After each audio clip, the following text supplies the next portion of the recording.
పాతిక పాతిక సంవత్సరాల నుంచి సంక్రాంతి పండుగలు చేసుకుంటూనే ఉన్నాం కదరా, చేసుకుంటూనే ఉన్నాం. కానీ నా దేవత ఇదే సంక్రాంతి రోజున నా జీవితంలోకి వచ్చింది. నోరు ముయ్యండ్రా. మీరు తమ్ముళ్ళని చెప్పుకోవడానికి కూడా నాకు బాధేస్తుంది. అర్థమవుతుందా? మీరు మరొక్కసారి నా దేవత గురించి మాట్లాడితే మీ నాలుకల్ని తెగ కోసేస్తాను. అర్థమవుతుందా? మీరు చిన్నగున్నప్పుడు మీపై ప్రేమ ఎక్కడ తగ్గుతుందో అని నా దేవత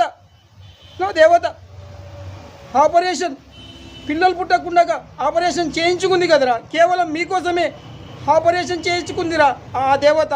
అలాంటి దేవతలు గొడ్రాలు అంటారా? నీచుల్లారా, మిమ్మల్ని ఈ క్షణమే ఇంట్లో నుంచి గెంటేస్తున్నాను. వెళ్ళిపోండి.